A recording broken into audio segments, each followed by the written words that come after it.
नमस्कार। आज की कक्षा में साइंस का जो चैप्टर हम पढ़ने जा रहे हैं वो है अम्ल, क्षार और लवण यानी एसिड्स, बेसिस एंड सॉल्ट्स। इसके अंतर्गत जो टॉपिक आज हमने डिस्कस करना है वो है उदासीनीकरण की प्रक्रिया यानी कि न्यूट्रलाइजेशन रिएक्शन। इस प्रक्रिया को डिस्कस करने से पहले आइए हम एक नज़र डालते हैं अम्ल और क्षार पर। अम्ल, जिन्हें अंग्रेजी में एसिड कहा जाता है, इनका स्वाद खट्टा होता है। ये दो प्रकार के हो सकते हैं, दुर्बल अम्ल और प्रबल अम्ल। जो दुर्बल अम्ल होते हैं उन्हें हम भोजन में ले सकते हैं और जो प्रबल अम्ल होते हैं वो बहुत नुकसानदायक होते हैं। वो अगर हमारी त्वचा पर गिर जाए तो उसे जला सकते हैं, इसीलिए उसका प्रयोग हम भोजन में नहीं करते हैं बल्कि साफ सफाई के लिए करते हैं।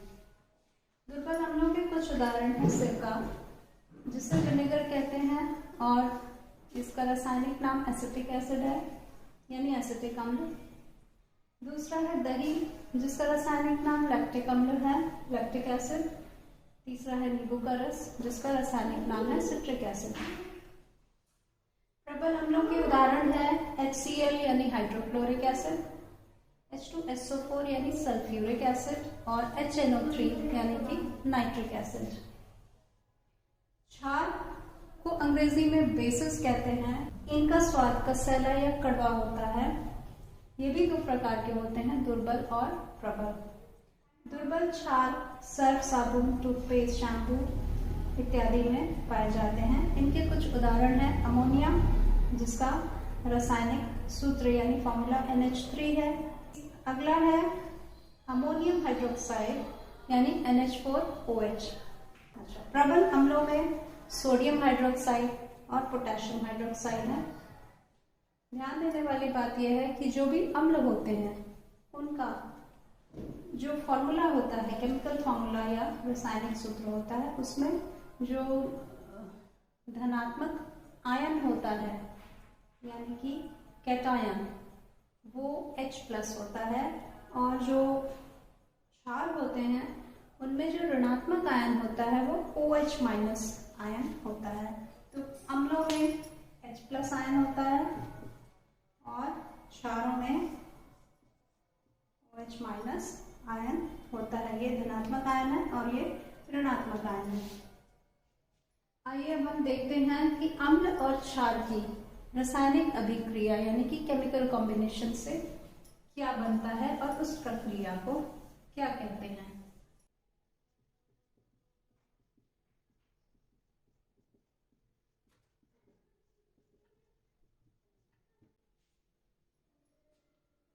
जब भी कोई अम्ल किसी क्षार के साथ रासायनिक अभिक्रिया करता है या केमिकल कॉम्बिनेशन करता है तो उससे जो पदार्थ उत्पन्न होते हैं उसमें जो मुख्य उत्पाद होता है वह एक लवण होता है यानी नमक, जिसे आम भाषा में कहते हैं, और दूसरा जो उप उत्पाद होता है वो जल होता है। एक उदाहरण से समझते हैं। अम्ल HCl जो कि एक प्रबल अम्ल है, इसको अगर हम एक प्रबल क्षार NaOH के साथ रासायनिक अभिक्रिया कराते हैं तो जो लवण बनता है वह अम्ल के ऋणात्मक आयन और क्षार के धनात्मक आयन को मिलाकर बनता है यानी कि NaCl। NaCl जैसा कि आप जानते ही होंगे कि साधारण नमक का रासायनिक सूत्र है, कॉमन सॉल्ट जिसे कहते हैं।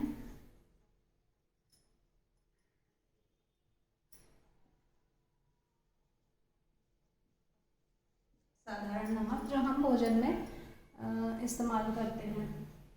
उसके बाद जो बच जाता है वह होता है यह OH- आयन और ये H+ आयन, यानी कि अम्ल का H+ आयन क्षार के OH- आयन के साथ मिलकर HOH यानी कि H2O बनाता है, जो जल है, पानी है। उदासीनीकरण प्रक्रिया का हमारे दैनिक जीवन में बहुत उपयोग है। इसके कुछ उदाहरण हम लोग जानेंगे आज इस वीडियो में। पहला उदाहरण हम लेते हैं। जब भी हमारे पेट में जलन या गले में जलन होती है तो वो एसिडिटी की वजह से होती है। इसका मतलब हमारे पेट में एसिड या अम्ल की मात्रा बढ़ जाती है। इसको ठीक करने के लिए डॉक्टर्स अक्सर एंटासिड्स का प्रयोग करने को कहते हैं। एंटासिड्स में क्षार होते हैं मैग्नीशियम हाइड्रोक्साइड MgOH ट्वाइस और एल्यूमिनियम हाइड्रोक्साइड AlOH ट्वाइस। ये क्षार हमारे पेट में जाके अम्ल के साथ अभिक्रिया करके उसका उदासीनीकरण यानी न्यूट्रलाइजेशन कर देते हैं, जिससे वह लवण और पानी में बदल जाता है। इससे हमारे पेट की जलन को आराम मिलता है। ये तो हुआ एसिडिटी में। दूसरा उदाहरण हम लेते हैं, जब भी हमें कोई मधुमक्खी या चींटी काटती है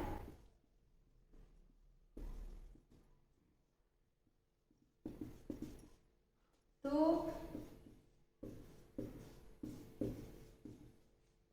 जो पदार्थ वो हमारे शरीर में इंजेक्ट कर देती है उसमें जो एसिड होता है उसका नाम है फॉर्मिक एसिड।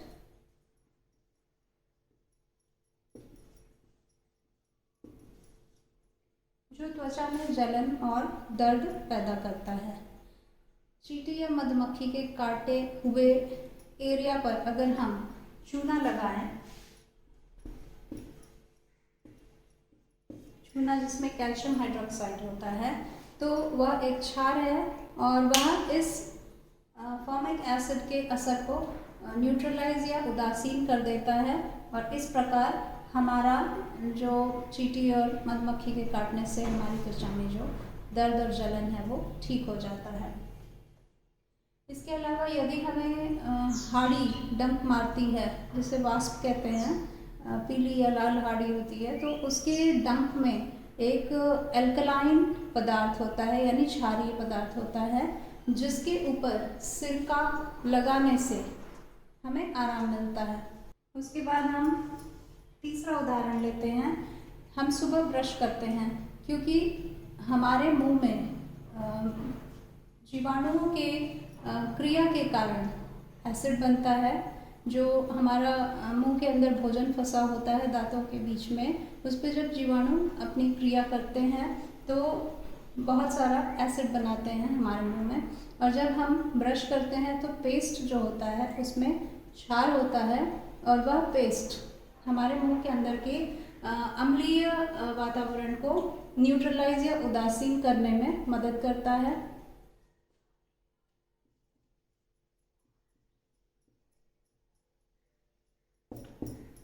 यदि हम टूथपेस्ट से अपने दांतों को रोज़ 2 बार साफ ना करें तो हमारे मुंह में जो बैक्टीरिया या जीवाणु दांतों के बीच में फंसे हुए भोजन पे अभिक्रिया करके एसिड या अम्ल बनाते हैं मुंह में, वो एसिड हमारे दांतों को सड़ा सकता है और नुकसान पहुंचा सकता है। अब देखते हैं हम इंडस्ट्रियल वेस्ट यानी कि फैक्ट्रियों से निकलने वाले वेस्ट।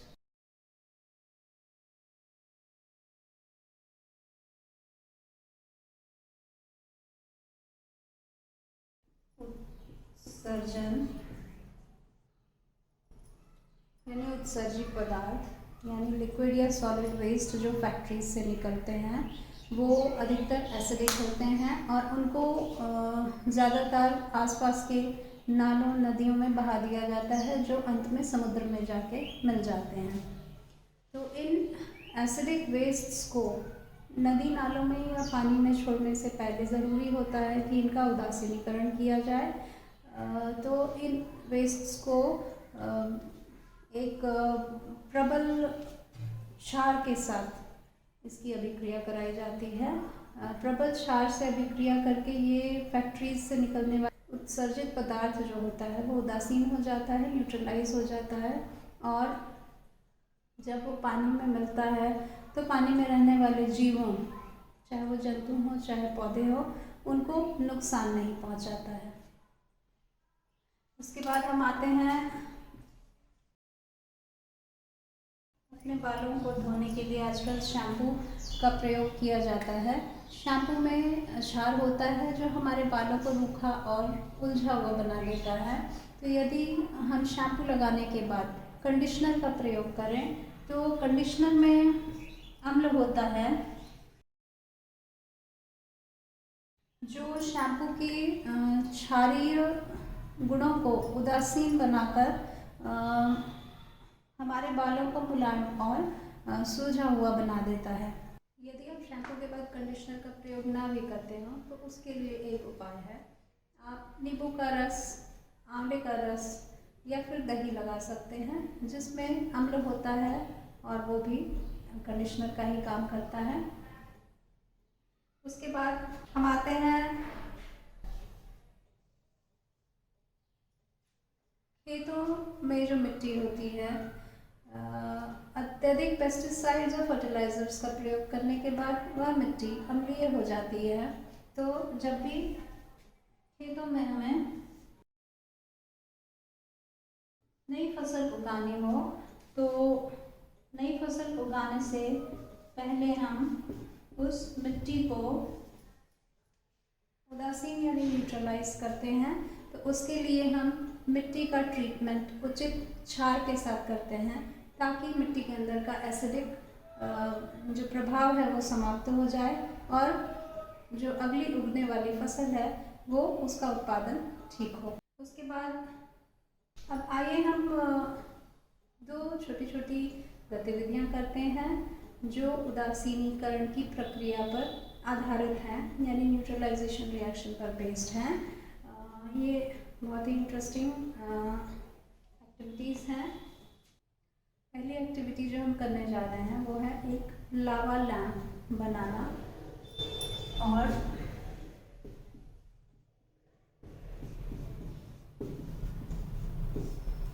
इसमें जो हम रासायनिक अभिक्रिया करवाएंगे वो उदासीनीकरण की क्रिया है। उसमें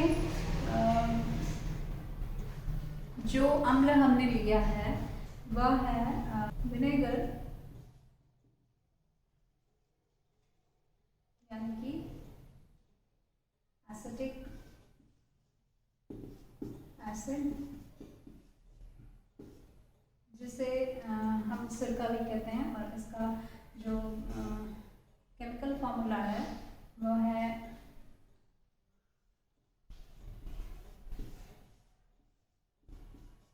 CH3COOH। इसमें हम जिस क्षार को मिलाएंगे वह होगा खाने वाला सोडा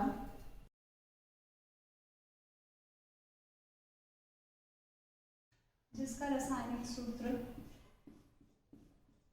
NaHCO3 है। तो इन दोनों के रासायनिक अभिक्रिया या केमिकल कॉम्बिनेशन से जो सॉल्ट यानी लवण बनता है वह है CH3COONA जिसे सोडियम एसिटेट कहते हैं। और यानी कि इसमें से CH3COO निकल गया और यहाँ से Na निकल गया। उसके बाद हमारे पास बच जाता है H और यहाँ HCO3। तो इन दोनों की रासायनिक अभिक्रिया से जो पदार्थ बनते हैं वह है H2O प्लस CO2। तो इसमें एक गैस बनती है कार्बन डाइऑक्साइड।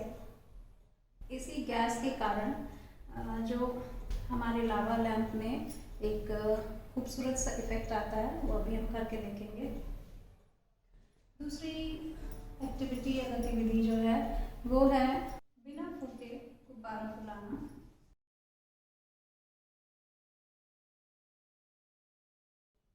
इस गतिविधि में भी एसिटिक एसिड यानी कि विनेगर और खाने वाले सोडा के बीच में रिएक्शन होगा और आइए करके देखते हैं। यही रिएक्शन, यही अभिक्रिया दोनों एक्टिविटीज़ का आधार है। लावा लैंप बनाने के लिए हमें जिन सामग्रियों की आवश्यकता है वो इस प्रकार हैं। वाइट विनेगर यानी सफ़ेद सिरका, बेकिंग सोडा खाने वाला soda, refined oil, food colour, जो ऑरेंज हो सकता है या ग्रीन हो सकता है। फूड कलर को घोलने के लिए एक खाली बर्तन या कटोरी और एक ट्रांसपेरेंट बॉटल, जिसका शेप सुंदर हो तो और भी अच्छा लगेगा। सबसे पहले हमें बॉटल में बेकिंग सोडा भरना है इस तरह से। उसके बाद इसमें हमको रिफाइंड ऑयल डालना है।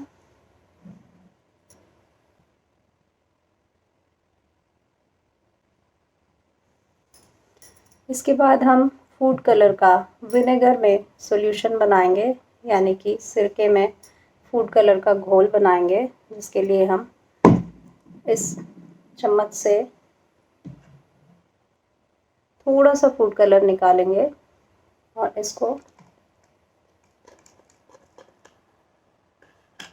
थोड़े से विनेगर के साथ घोल लेंगे।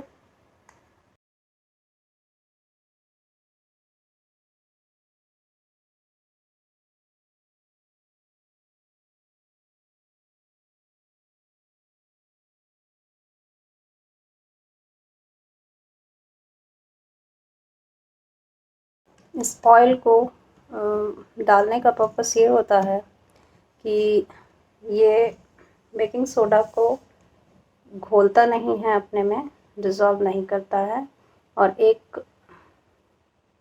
गैप बनाता है एसिड और बेस के बीच में, ताकि जब हम ऊपर से विनेगर का सॉल्यूशन डालें तो उसको नीचे जाकर बेकिंग सोडा के साथ रिएक्ट करने में कुछ समय लगे, और नीचे से जब रिएक्शन होता है तो कार्बन डाइऑक्साइड के बबल्स बन के ऊपर उठते हैं, तो वो फूड कलर के बबल्स होते हैं और इसी से इसमें खूबसूरती आती है। तो अब हम फूड कलर के घोल को इसमें डालेंगे और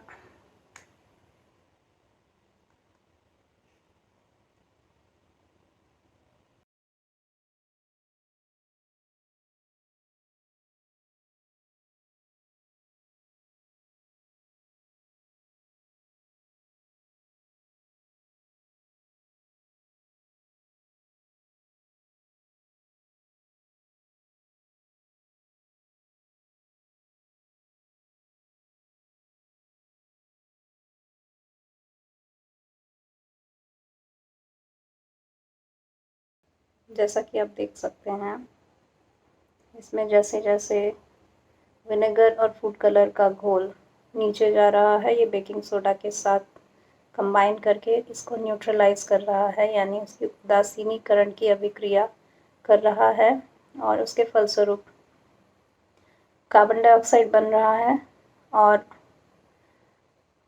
सोडियम एसिटेट।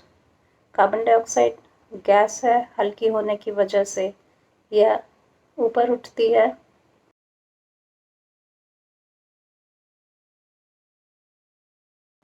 तो इस वजह से इसका बड़ा ही खूबसूरत इफ़ेक्ट आता है, लगता है जैसे कोई लावा उबल रहा है। जब तक ये रिएक्शन होता रहता है, ये ऑरेंज कलर के बबल्स ऊपर नीचे जाते रहते हैं।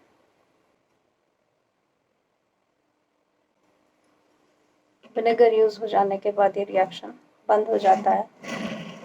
आइए हम दूसरी एक्टिविटी करके देखते हैं।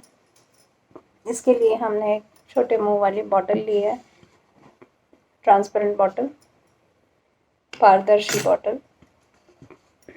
इसके मुंह पे हम एक गुब्बारा लगाएंगे, जिसके अंदर हमने बेकिंग सोडा भरा हुआ है। इसके पहले हम इस बॉटल के अंदर विनेगर डालेंगे, जो कि एक अम्ल है।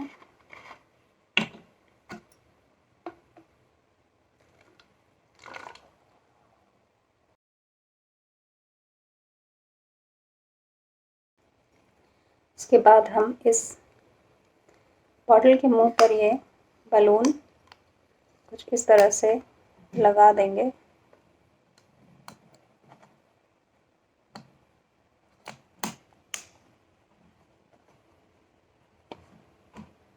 और जैसे ही हम इस बलून के अंदर भरा हुआ बेकिंग सोडा इसके अंदर गिराएंगे, ये गुब्बारा अपने आप फूल जाएगा।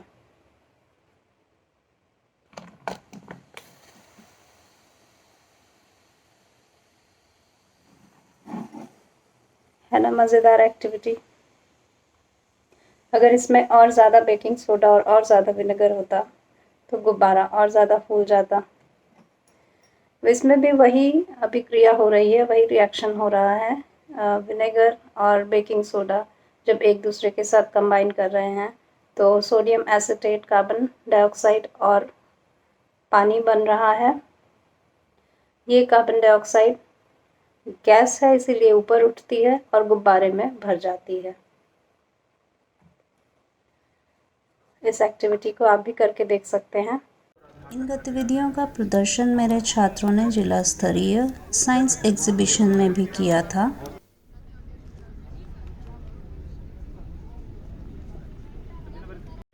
हमने एक बॉटल लिया है, उसमें सफ़ेद सिरका डाला है और एक गुब्बारे में बेकिंग सोडा भरा है। अब जब हम इस गुब्बारे को ऐसे करेंगे तो ये बेकिंग सोडा के अंदर जाएगा और इसके अंदर कार्बन डाइऑक्साइड गैस इसमें से निकलेगी और गुब्बारा फूलेगा।